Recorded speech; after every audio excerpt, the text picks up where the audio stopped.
Salam dostlar. Xatırınızdadırsa bir təxminən 7 il əvvəl Arduino və MQ7 sensoru ilə dəm qazı sensorunun ilkin variantını düzəltmişdik breadboard üstündə.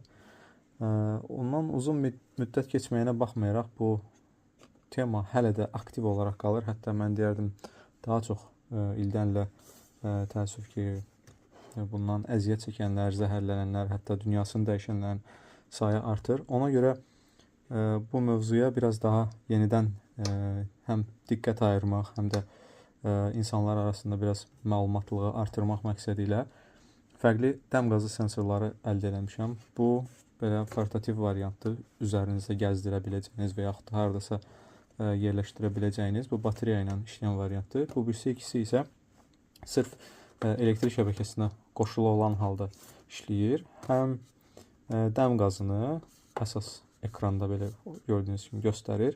Bundan əlavə də taxıldığı yerin, havanın nisbi rütubətliyini və temperaturunu da ölçür və belə gördüyünüz rəngli ekranda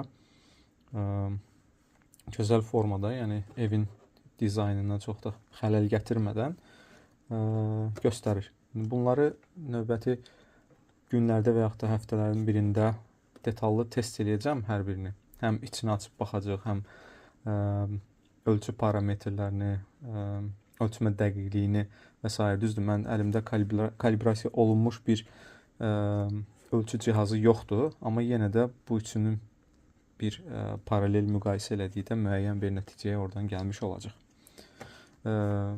Əminəm ki, bu video hamınız üçün maraqlı olacaq. Əgər video barədə indidən nəsə sualınız varsa, nəsə xüsusi bir parametr, xüsusi bir kəmiyyəti və yaxud da test formasını ölçməyimi istəyirsinizsə, zəhmət olmasa şərh bölmələrisində yerləşdirin. Əlimdən gəldiyi qədər suallara cavab tapmağa çalışacağam. Növbəti videolarda görüşənədək hələlik bu qədər. Sağ olun.